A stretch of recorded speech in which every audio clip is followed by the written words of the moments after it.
Welcome back everyone to Let's Play Lens Flare, the game. Look at that sun, and that sky. This update, we'll finally be able to play as both Abe and Munch in the same level. This little noise indicates when we switch between characters, but for now we're going to stick with Abe. First off, I want to show off a little Easter egg in this level. Hint flies, located at the back here.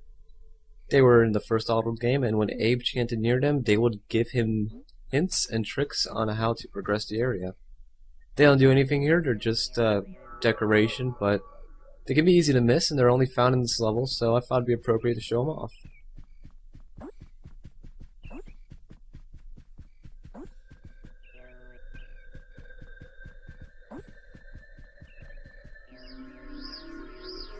Now, since I don't want to deal with Munch's annoying hopping, we can pick him up as Abe, and even though he doesn't seem too excited about it, I don't care, because I think it looks hilarious. Hey, Munch, you found each other! That's great! Now, you must seek out the almighty Raisin. He's got some important things to tell, but in order to find the Raisin's cave, you're gonna have to slog through some slog huts. You'll find Mudokons in there, and they've been forced to pick up sloggy poo. Save the Mudokons and Fuzzles here, then get to the first slog hut. Slog huts. Let me tell you, I don't like slog huts. We'll see why. So, just gonna throw Munch over here like the dog he is and progress through the level. Hey, I almost forgot. The almighty Raisin has a little something extra for Abe. Possession ability. Now, Abe has the power to possess these industrial punks from a distance. Use this power wisely. Possession in Munch's Oddysee is very important to the game, just like in the last two Oddworld games. Works a bit different since it's in 3D. Basically, Abe makes a possession orb out of spruce. The more spruce is put into the possession orb, the longer it lasts, and when the orb touches an enemy, you get to take control of him. Here's the Slig. He only has a bat, and it's the first time in the series where you take control of a Slig that doesn't have a gun. So he's pretty useless for now. They can say a couple of insulting things to each other, but we'll have a bonus video showing them all off. But right now we can't really do much with him.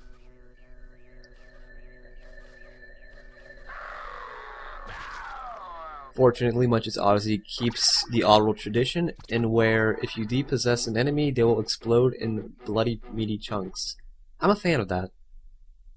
Now, let's say one of our characters dies, like Abe jumps in the water and drowns. Luckily, we can revive him with our other character using a blue egg. This one right here, in fact. It's more of a game mechanic than anything. It's never really explained in any sort of canon or whatever on how this happens, but, you know, just gotta find a way to revive him. If both characters die in the level, the game will load up the last quick save point, and if you did not quick save at all during the level, the whole stage will restart.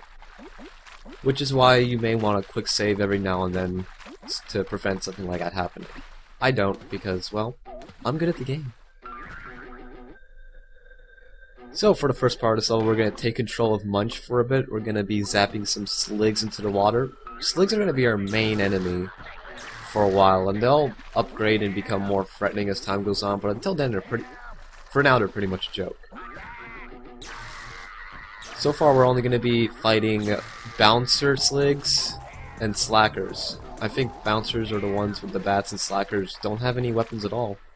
And since they can only attack you when you're right next to them, you can easily outrun them. You can see there are some free chance circles here, so that means we're going to be using some natives for our cause.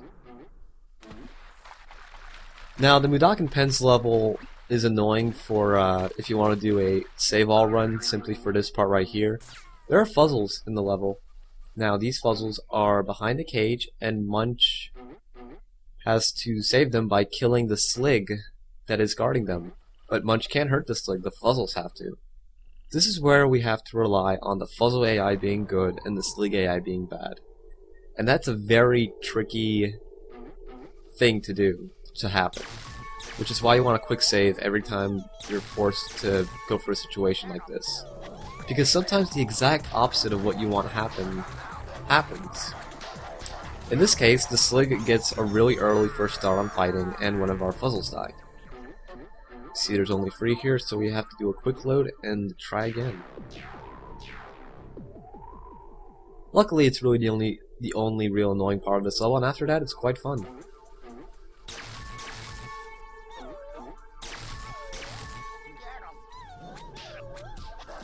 Again, the Slig gets a early first shot, but somehow we get through scot-free. Now, you might want to know something that is very awesome, and that's the fact that we have to do this 2 more times.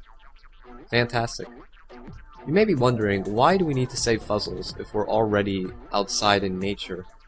My theory, because there's really never a definite explanation, is that this just isn't their natural environment, and I assume their natural environment is in Western Mudos, where Stranger's Wrath takes place. Here, they're just gonna die if they're left out alone, I guess.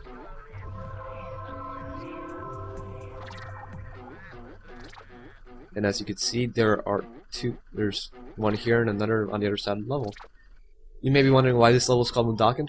Well, there's also Mudokons here, and like I said before, Munch can't interact with Mudokons, or any of them in general, so we're gonna have to have Abe come over here too, just to round them all up.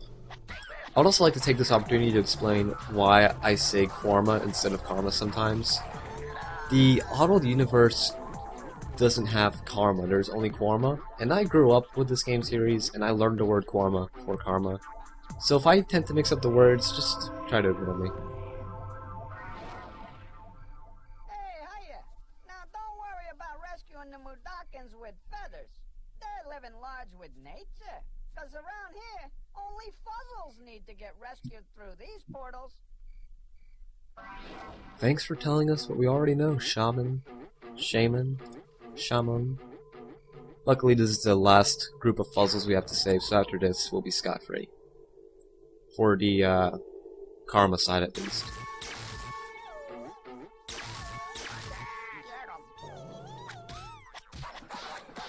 And also, luckily, you never really have to go through a process like this again ever in the game, through my current memory right now, so...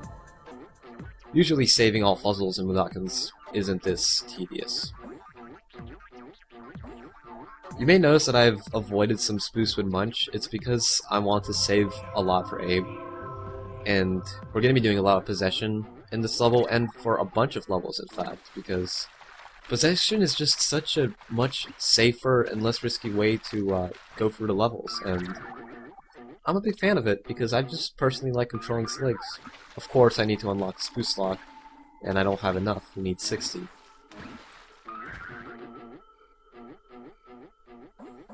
Although we don't really need to do this, there is a way to have Abe cross the river without unlocking the Spoof Lock, and that's just having him drown and have Munch revive him on the other side of the river.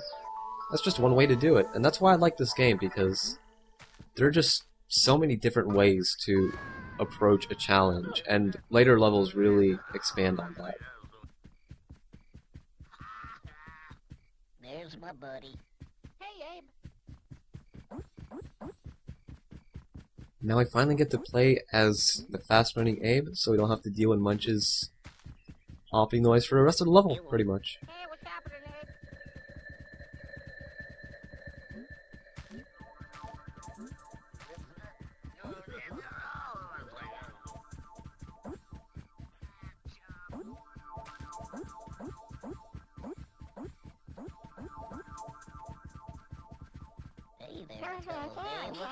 Sometimes when natives or their advanced counterparts are waiting or just not following you, they'll be murmuring little phrases, and I really can't understand what they're saying.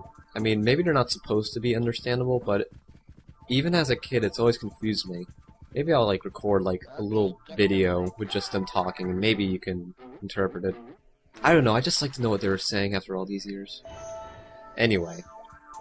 Gathering them all up, we get to open up a water well that Munch can jump into. Here we're introduced to the second of the 2 machines that Munch can possess, and it's a very simple and fun machine. This is a crane. Cranes can pick things up. and drop them. Cranes are a lot of fun to use, and well, unfortunately, very late into the game, they're used for a rather tedious gimmick, but until then, you can have a lot of fun with them. Cranes can pick up powder kegs like these, they can pick up enemies, allies, Abe, and explosive crates. That being said, you can do a lot with them. You can even kill these sligs in a variety of ways. Hell, you could pick a slig up and then drop him on a mine. I didn't do that, but it's a possibility.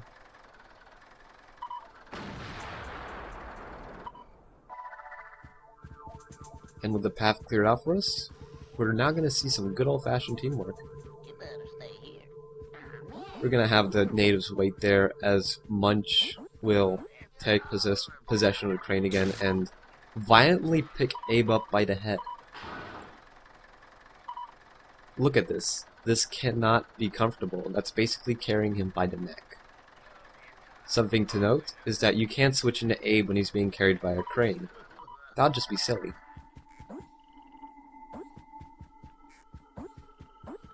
Now, this is one of my favorite areas of the game, because of how, like, tranquil it is. I know, super lame to talk about it like this, but there's just something always about this specific area of this specific level that's always relaxed me. We're not even going to bother with the Mudokon here. We're just going to let him chill by his fireplace and move on. It's got a lot of spoofs too, that's pretty helpful.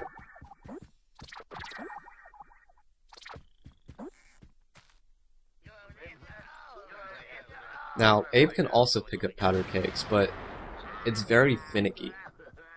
For example, I actually am able to kill a slig here by throwing a powder keg on them. But after that, I don't get much luck. The aiming is just really weird. And with the sensitive and jumpy controls, it makes it a bit of a hassle. I don't even know why I keep trying to hit him.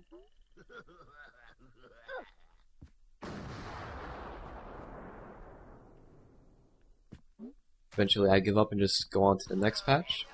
Something to note is that when Abe is carrying a powder keg, if you run into a wall or fall down, the keg will explode in his hands and will pretty much kill him. And sometimes when you're going up a slope, it'll just explode out of nowhere. That being said, I do not like carrying powder kegs as Abe. Really dangerous.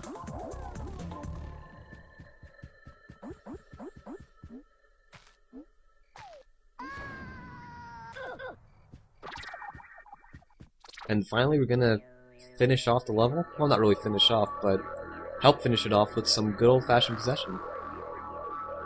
We're not gonna use the dude over there because we hurt him a bit with the powder kegs. He's probably really weak. Instead, we'll take control of this guy right over here. You may notice that when in possession of an enemy, they'll have mines instead of birds for health. It's a nice little thing. You can also see that you can taunt enemies to have them fight you. It doesn't really make a difference because then they'll end up having the first hit on you, and you'll probably end up dying. Fighting in general with sligs is just really weird because, oh look at this, some strange type of Mudokons. We'll see them later, or talk to them later. Anyway, fighting for sligs or with sligs that do not have guns is really weird because you have to click the right thumbstick continuously to land a hit. This is tiring and annoying, and on an original big bulky Xbox controller very hard. And even with a little Xbox controller, it's still pretty difficult. I have never beaten a slig that has the exact same health as me or more through punching or hitting or whatever. I've only won a slig fisticuff brawl when the other slig has less health than me. And even then I sometimes die. I don't know why they couldn't have assigned us like the A or B button or whatever, because it would have been more comfortable, but not my game. And here are a couple of sligs guarding the entrance to the first slog hut. We really don't have to keep possessing them. We could just scatter up a bunch of natives and fight them against each other, but I just don't want anyone to die, so I like softening the defenses a bit. keep stuttering. What's wrong?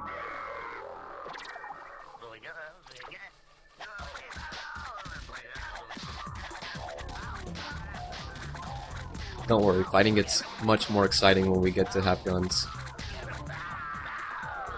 And hey, I actually killed off the other Slig, so everyone wins. And I finally get to introduce you to our new Mudokon type. Our new Mudokon type. How you doing? Hey there, fellow chump. They're not saying... Oh, they're following me. Anyway, these are the Tomahawkers. Tomahawkers are an advanced fighting Mudokon from the natives. They have more attack power, and their big clubs can make quite the impact. They'll be very handy when we're fighting, as they're the strongest Mudokons we can have follow us at this point in the game. As a matter of fact, we'll demonstrate their usefulness right here.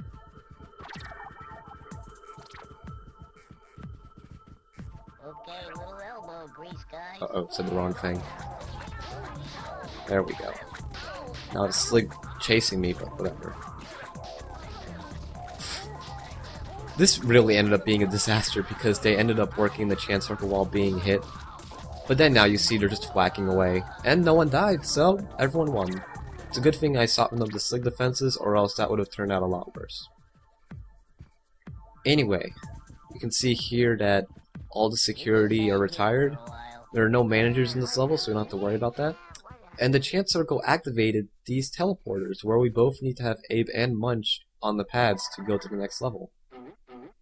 That means we're pretty much done. We're gonna get on this wheelchair, which I have not talked about at all. Talk about it later. And go to our first Slog Hut level. What a level it is, let me tell you. I'm Matrixer, and I'll see you next time.